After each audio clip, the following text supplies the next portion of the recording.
Bienvenidos a un nuevo video de la Cátedra de Anatomía Normal de la Facultad de Ciencias Médicas de la Universidad Nacional de Rosario. Mi nombre es Carolina. Acá les dejo las redes y las vías de contacto para con la cátedra y el campus virtual de la universidad.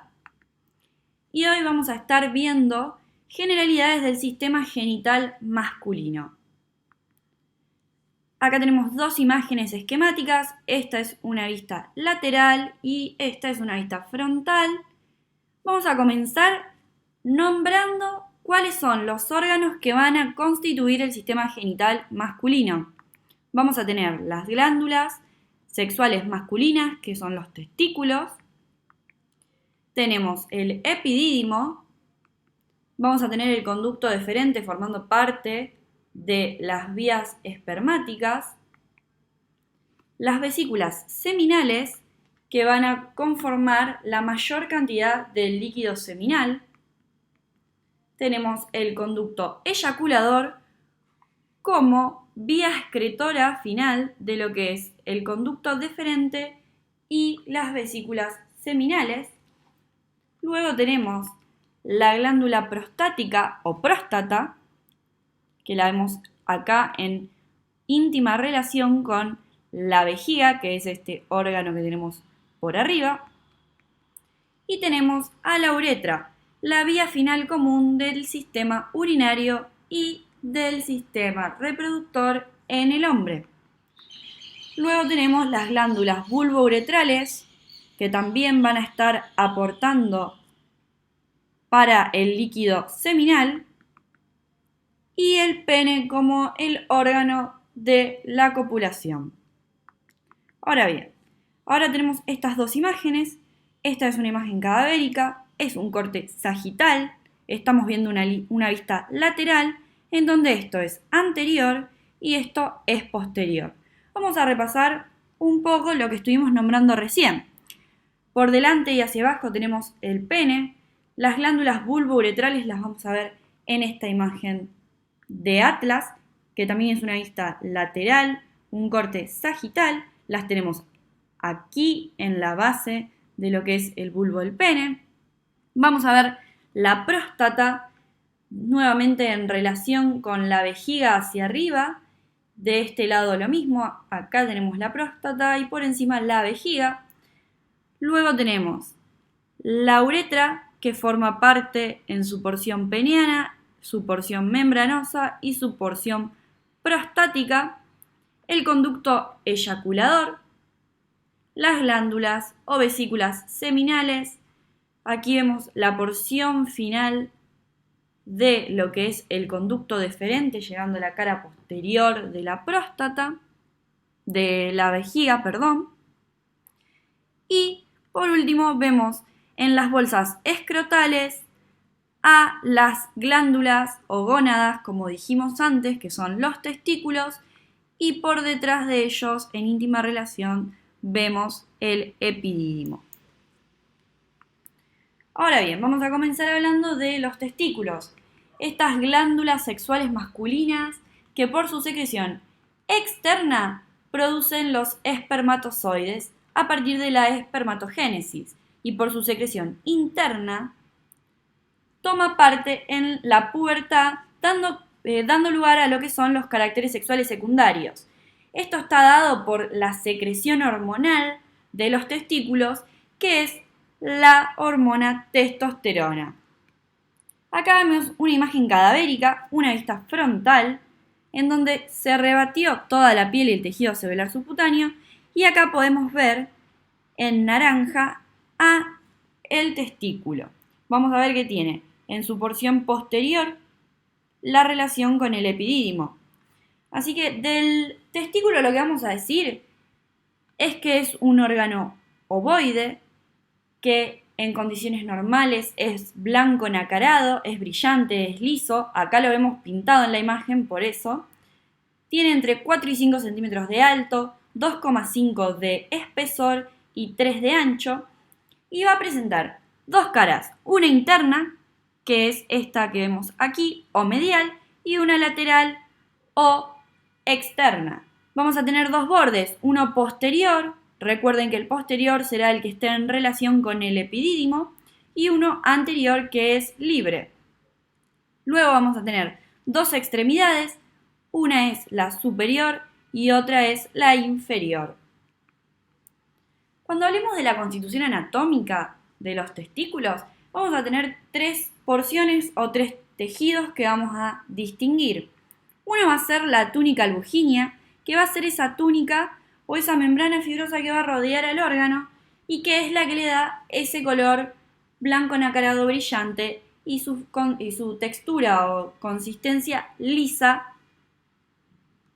por fuera. Vemos además en esta imagen, esta es una imagen esquemática, que la membrana fibrosa, que es la túnica albuginea, va a enviar tabiques y va a dividir a esta glándula en lobulillos, dando lugar así a la división dentro del parénquima del tejido. Cuando hablamos del tejido propio vamos a hablar de tres células principales. Unas son las células espermatogénicas, a partir de las cuales se va a dar lugar a la formación de los espermatozoides maduros. Otras son las células de sostén, que son las conocidas como células de Sertoli, que son aquellas que van a dar sostén y nutrición a estas células espermatogénicas, y las células intersticiales, que son las células de Leydig, que son las que van a secretar a la hormona testosterona. Estas células no están sueltas en el tejido, sino que están formando parte del epitelio de los túbulos seminíferos, de los túbulos contorneados precisamente. En la vía de los túbulos seminíferos, el inicio será los túbulos contorneados que están dentro de los lobulillos que nos dividía la túnica albuginea, para luego continuarse con los túbulos rectos, que van a ser la vía final de cada lobulillo, y estos túbulos rectos se van a unir y van a confluir formando una red testicular o red de testis o red de Haller.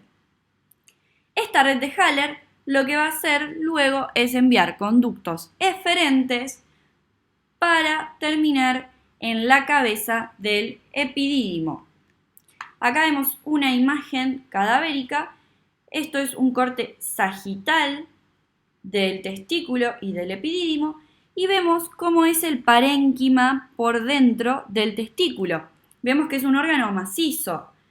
Vamos a ver cómo confluyen hacia el borde póstero superior estos túbulos rectos para formar la red de testis y terminar formando o uniéndose íntimamente, como vemos acá, con la cabeza del epidídimo. Los testículos, como sabemos, tienen un desarrollo embriológico intraabdominal, es decir, en el inicio de la formación de la embriogénesis y de la organogénesis precisamente, los testículos tienen una formación intraabdominal, que luego, al momento del nacimiento, lo correcto es que estén en posición extraabdominal dentro de las bolsas escrotales. Cerca de la séptima semana comienza la diferenciación hacia el testículo y esta diferenciación está dada por la acción hormonal de la testosterona y de otra hormona llamada factor antimülleriano. Estas dos, actuando juntas, lo que hacen es que la diferenciación sea hacia genitales masculinos internos. Entonces, cerca de lo que es el séptimo mes, va a comenzar el descenso testicular y ya se van a encontrar en el orificio inguinal interno, para al noveno mes o al nacimiento de atravesar el trayecto inguinal, atravesar el orificio inguinal superficial y terminar ocupando las bolsas escrotales. ¿Esto por qué se da? Porque es necesario que haya un descenso testicular adecuado y acorde al nacimiento o en los primeros años de vida. Porque para la espermatogénesis es necesario que la temperatura testicular sea menor a la temperatura que hay en el abdomen. Entonces, gracias a que hay un descenso testicular, es posible una correcta espermatogénesis y la supervivencia de los espermatozoides maduros. Vemos acá otra imagen, como dijimos, vuelvo a la anterior. Cuando los testículos descienden, que se encuentran intraabdominales, retroperitoneales, descienden y van a ir encontrando tejidos y esos tejidos van a acompañarlos en todo su trayecto, a través del trayecto inguinal y hasta las bolsas escrotales. Entonces, esta es una imagen, digamos, esquemática de por dónde descenderían los testículos hasta las bolsas escrotales. Esto que vemos acá es lo que se conoce como conducto peritoneo vaginal. Es un conducto que se forma por la dependencia de peritoneo que desciende hasta el escroto acompañando a los testículos. Así es en un primer momento, pero luego esto tiene que obliterarse para que el testículo permanezca en una posición escrotal y no haya ningún pasaje, digamos, visceral de vísceras intraabdominales por este trayecto ni hasta el escroto. Entonces, una vez que esto se oblitera, que es lo que tiene que suceder habitualmente, se forma un hilo fibroso, una línea fibrosa, que es conocida como vestigio peritoneo vaginal del conducto peritoneo vaginal, o también lo pueden encontrar como ligamento de Cloquet, que es nada más que eso, es un vestigio fibroso de cuando se oblitera el conducto peritoneo vaginal que está dado por el descenso testicular hacia las bolsas escrotales. Ahora bien, vamos a hablar del epidídimo. El epidídimo es este órgano que vemos aquí, colocado por el borde posterior y superior del testículo en íntima relación. Vamos a decir que presenta una cabeza, un cuerpo y una cola, que su espesor va a ir disminuyendo desde la cabeza hacia la cola y que va a estar formado por esa continuación de conductillos o conductos eferentes que vimos cuando vimos ese corte sagital del testículo. Bueno, esos conductillos van a continuarse hacia el epidídimo y estos se van a plegar sobre sí hasta continuarse a partir de la cola del epidídimo como el conducto deferente. Aquí vemos esta imagen que vimos antes y tenemos en naranja el epidídimo. Esto vuelve a ser un corte sagital. Vemos de nuevo que no vemos esas estructuras cilíndricas, esos conos eferentes, sino que es de nuevo un parénquima macizo. Pero sabemos que su estructura está dada por esos conductos. Ahora volvemos al escroto, a estas bolsas escrotales, que como ya estuvimos viendo, al atravesar el trayecto inguinal, el testículo adquiere revestimiento proveniente de las capas de la pared abdominal. El testículo, digamos, las bolsas escrotales. De afuera hacia adentro vamos a tener a la piel, que la piel es similar a la piel de otras partes del cuerpo, es un poco más fina, es extensible, va a presentar pliegues transversales y en el adulto va a presentar glándulas sudoríparas y sebáceas. Por debajo de la piel, en muy íntima relación, vamos a tener el dartos. El dartos es una lámina de fibras musculares lisas que se encuentra íntimamente adherido a la cara interna de la piel. Lo que va a hacer esta membrana de fibras musculares es enviar una prolongación antero-posterior, es decir, de adelante hacia atrás, en forma de tabique, que lo que va a hacer es formar precisamente el tabique de las bolsas y las va a individualizar. Luego vamos a tener la túnica celular subcutánea, que se va a corresponder con el tejido celular subcutáneo abdominal. Vamos a tener la fascia espermática externa, que es la continuación de la aponeurosis del músculo oblicuo mayor. Como dijimos antes, el escroto, el testículo va a arrastrar con él todas las estructuras que va encontrando en su camino mientras desciende. Una de ellas es la aponeurosis del músculo oblicuo externo. Luego vamos a tener el cremaster. El cremaster es un músculo, en verdad son fascículos musculares que van a estar unidos entre sí por tejido areolar. posee continuidad con el músculo oblicuo menor.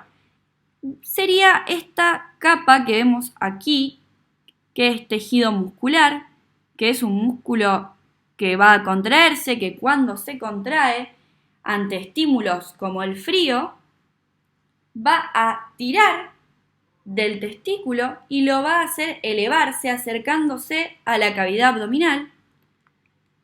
Luego vamos a tener a la fascia espermática interna, que la fascia espermática interna, es esta que veríamos representada aquí en la imagen, que es una delgada capa que va a revestir laxamente las estructuras del cordón espermático y esta se origina de la fascia transversalis. La fascia transversalis es la fascia que cubre o se relaciona o que le pertenece o que se corresponde con el músculo transverso del abdomen. Estos tres músculos que yo mencioné, el músculo oblicuo mayor, el oblicuo menor y el músculo transverso, forman parte de los músculos anchos de la pared anterolateral del abdomen. Y por último tenemos la túnica vaginal, que es dependencia del peritoneo.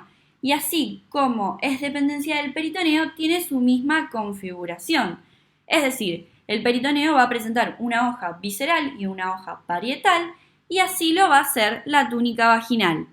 Entonces vamos a encontrar dos hojas, una hoja visceral en íntima relación con el testículo y otra en más relación o más cercano a lo que sería la fascia espermática interna. Todo esto es todos espacios virtuales, hablamos, ¿no?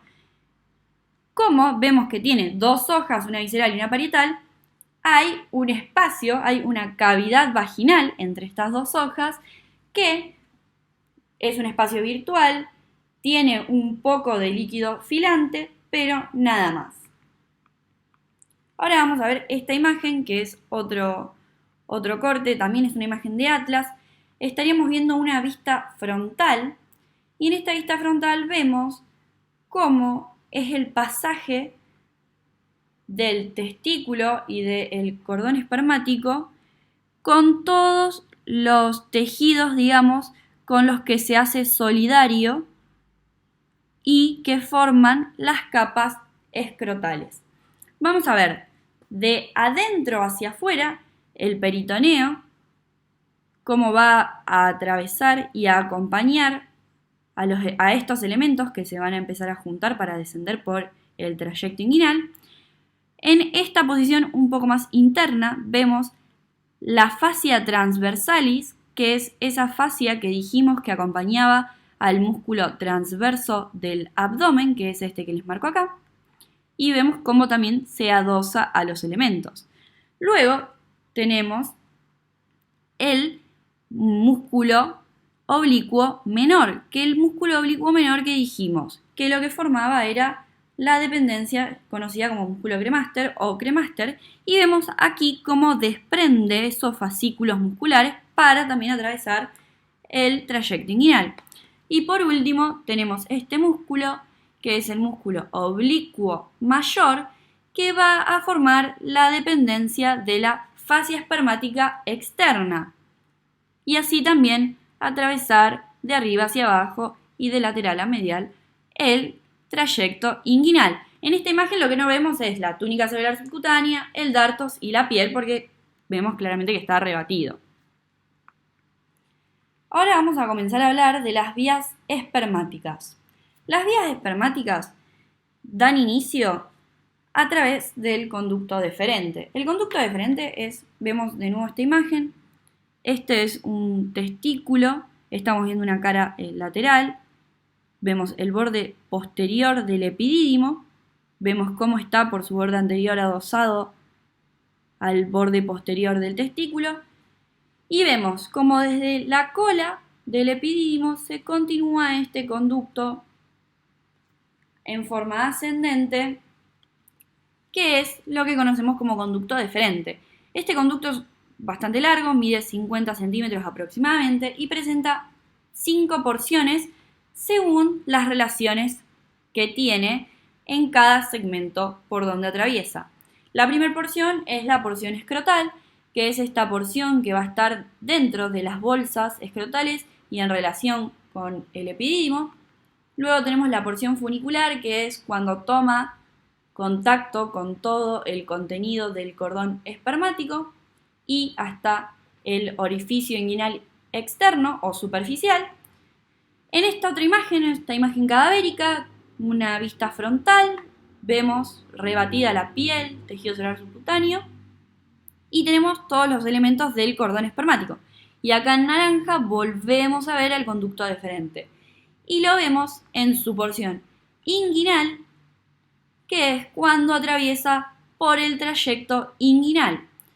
Este es un corte parasagital, es una vista lateral, y lo que vemos aquí es como una vez que tenemos la porción escrotal, la porción funicular, la porción inguinal, y una vez que atraviesa esa porción inguinal, toma parte en la porción ilíaca, que es la porción que se relaciona con los huesos de la pelvis, para luego hacerse medial y acodarse por encima y lateralmente de la vejiga y terminar en su cara posterior en una dilatación que es la ampolla del conducto deferente. Acá tenemos una imagen cadavérica, un corte sagital, una vista lateral, y en naranja vemos cómo llega el conducto deferente por detrás de la vejiga y por encima de las vesículas seminales para luego unirse con su conducto excretor y formar el conducto eyaculador. Cuando hablamos del cordón espermático, vemos que son estos dos cordones que tienen muchos elementos que están a cada lado y vamos a decir que son los pedículos de donde están suspendidos los testículos y el epidídimo. Está constituido por muchos elementos. Lo que tenemos que tener en claro es que hay elementos que van a descender para llegar al órgano a nivel escrotal y hay elementos que van a ascender para devolver, por ejemplo, formar, por ejemplo, el retorno venoso o para llevarse la linfa de estos órganos. Vamos a tener el conducto deferente, que lo estuvimos viendo recién, la arteria testicular, la arteria del conducto deferente, la arteria cremastérica. Estos tres elementos, si son arterias, van a ir a irrigar, es decir, que están descendiendo hacia la cavidad escrotal. Así también tenemos plexos venosos anterior y posterior, o que los pueden encontrar como plexos venosos pampiniformes o plexos pampiniformes anterior y posterior. Un plexo es una anastomosis, una red. Puede ser un plexo venoso, un plexo arterial o un plexo nervioso. En este caso, los plexos venosos, como dijimos antes, son muy importantes. Si recuerdan cuando hablamos del descenso testicular y de la importancia de una menor temperatura, estos plexos participan de mantener esa menor temperatura, ya que al formar redes alrededor de lo que son los vasos arteriales que descienden desde la cavidad abdominal, que vienen con una mayor temperatura, ayudan a disminuir la temperatura con la que estos van a llegar a la cavidad escrotal. También tenemos nervios ilio-inguinal y el ramo genital del nervio iliofemoral. Estos nervios, que están destinados a inervar a las gónadas y el epidídimo, tienen una dirección descendente. A su vez, los vasos linfáticos van a seguir a los plexos venosos, que dijimos que ascienden llevando la linfa o la sangre venosa de estos órganos. Y por último, el vestigio del conducto peritoneo vaginal, que es lo que dijimos antes cuando hablamos también de descenso testicular. Es ese vestigio del conducto peritoneo vaginal, de esa dependencia de peritoneo que se forma cuando desciende el testículo. Pueden encontrarlo como vestigio del conducto peritoneo vaginal o como ligamento de Cloquet. Este es un corte axial del cordón espermático. Es un, por supuesto, esquemático. Y lo que vamos a ver es el contenido.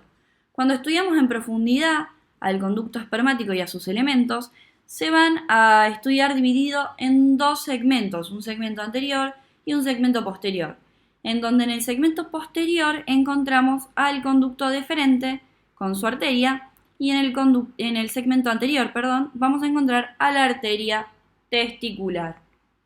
Ahora vamos a continuar hablando de la vesícula seminal. Acá en esta imagen cadavérica, la misma que venimos usando, en donde esto es posterior, esta parte es anterior y es una vista lateral de un corte sagital, vemos en naranja marcada la finalización del conducto deferente que estuvimos viendo recién. Bueno, ahora vamos a ver cómo este desemboca en una ampolla del conducto deferente, que a su vez esta se va a unir con el conducto excretor de la glándula o vesícula seminal. Digo glándula porque en verdad son dos glándulas anexas a los conductos deferentes que se encargan de formar gran parte de lo que es el líquido seminal que va a acompañar a los espermatozoides. Se dirigen de atrás hacia adelante, de lateral a medial y de arriba hacia abajo, y como dije recién, producen aproximadamente el 70% del líquido seminal. Quiero que veamos las relaciones en esta imagen. Aquí, por debajo del conducto deferente, tenemos a la vesícula seminal. Por delante de la vesícula seminal tenemos este órgano, este reservorio, que es la vejiga. Por debajo de la vejiga tenemos la glándula prostática, que fíjense está muy cercana a la vesícula seminal. Y por detrás tenemos la porción final del tubo digestivo, que es el recto. Vamos a ver esta imagen, que es un corte sagital, también una vista lateral, en donde esta porción es anterior y esto es posterior. Y en naranja tenemos remarcada a la vesícula seminal. Y vemos cómo está en íntima relación con lo que es la cara posterior de vejiga y la cara anterior de recto. Y esta es una imagen de una vejiga vista desde posterior, en donde vemos a las dos vesículas seminales, fíjense la forma sacular que tienen, y cómo los conductos deferentes terminan por unirse con la parte del conducto excretor de esta vesícula. Aquí vemos cómo hay otro elemento que desciende desde, valga la redundancia, arriba, que son los uréteres. Fíjense cómo pasan por detrás de los conductos deferentes para desembocar en la cara posterior de la vejiga. Ahora vamos a hablar del conducto eyaculador, que el conducto eyaculador es este conducto que atraviesa el parénquima prostático para terminar en la cara posterior de esta porción de la uretra, que es la uretra prostática, y que es el conducto final de unión del conducto deferente y la vesícula seminal. Está formado por la unión en ángulo agudo del conducto excretor de la vesícula seminal y el conducto deferente, como ya vimos recién. Tiene una forma oblicua, como vemos en esta imagen. Esta es una imagen esquemática en donde vemos a la vesícula seminal que ya se unió con el conducto deferente y aquí se encuentra desembocando después de atravesar el parénquima prostático, que aquí vemos, en la cara posterior de la uretra. Van a desembocar en dos orificios, uno a cada lado, en la cara posterior de la uretra prostática. Ahora llegamos a hablar de pene. El pene, el órgano de la copulación masculina, está situado debajo de la sínfisis pubiana. Esta es una imagen cadavérica. La sínfisis pubiana está ubicada a esta altura. Y cuando hablamos de describir el pene, vamos a hablar de tres porciones que son las que presenta. Tenemos una porción proximal, la que es más cercana al centro del cuerpo, que es la raíz del pene, un cuerpo que es cilíndrico y una porción distal o glande. Cuando hacemos un corte transversal, como el que está marcado en la imagen, vamos a encontrarnos con este corte, esta vista, y vamos a ver las estructuras y las envolturas que presenta el pene. Cuando hablamos de envolturas, tiene algunas que son similares a las que vimos antes en el escroto. Tanto la piel como el dartos son exactamente iguales, es una piel fina. El dartos está íntimamente unido a lo que es la cara interna de la piel. La fascia superficial del pene va a ser la fascia que esté por debajo del dartos, también en relación con tejido celular subcutáneo y en relación con los vasos superficiales del pene, como vemos en este esquema. Luego tenemos la fascia profunda del pene, que es una fascia fibrosa, no tan laxa como la fascia superficial, y que lo que va a hacer es estar en relación con los vasos profundos del pene y en relación con las estructuras del pene, con los cuerpos tanto cavernoso como esponjoso. Y por último tenemos a la túnica albuginea, que es una verdadera membrana fibrosa que lo que va a hacer es dar la consistencia cuando el pene se encuentra erecto, dar la turgencia, además de por el lleno capilar que sufren los cuerpos cavernosos, y que lo que hace es también envolver íntimamente al cuerpo esponjoso y a los cuerpos esponjosos por dentro de esa fascia profunda que se encontraba en relación con los vasos profundos.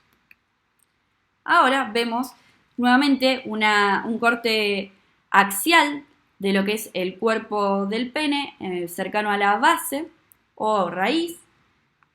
Vamos a hablar de las formaciones eréctiles. Como vemos aquí, vamos a tener en el cuerpo o en el pene describimos una cara superior o dorsal y una cara inferior o ventral. Cercano a la cara dorsal o en la parte superior van a encontrarse los dos cuerpos cavernosos, uno a cada lado, y por debajo de estos vamos a encontrar en el número de 1 al cuerpo esponjoso, que recordemos que en su interior el cuerpo esponjoso se encuentra atravesado por la uretra. Como vamos a ver acá, en esta imagen cadavérica, en un corte sagital, vemos cómo la uretra peniana atraviesa en toda su longitud al cuerpo esponjoso. Hacia arriba se continúa como uretra membranosa y más hacia arriba atravesando la próstata como uretra prostática. Ahora vamos a hablar de glándulas anexas. Ya nombramos una que son las vesículas seminales y ahora vamos a hablar de otra que es la próstata. La próstata es esta glándula que ya mencionamos varias veces en este video, es esa glándula que se encuentra en íntima relación con la uretra, con la cara inferior de la vejiga, vemos aquí, que se encuentra atravesada por el conducto eyaculador, como vemos en esta imagen y como ya estuvimos hablando. Entonces vamos a decir que tiene una estructura glandular, músculo glandular, mide aproximadamente 4 centímetros de ancho, sobre todo en su base, que es la porción superior en relación con la vejiga, y 2,5 de alto. Recordando que se encuentra atravesada por la uretra prostática. Y algo que no mencionamos y que es muy importante es que esta glándula también se encuentra en relación con el esfínter interno y externo de la uretra. El esfínter interno es un esfínter intraprostático en relación a la base de la próstata y que se encuentra inervado o dependiendo del sistema nervioso autónomo. Es un esfínter de músculo liso, mientras que el esfínter externo de la uretra es un esfínter de músculo estriado-esquelético que depende del sistema nervioso somático y se encuentra por fuera del vértice de la próstata.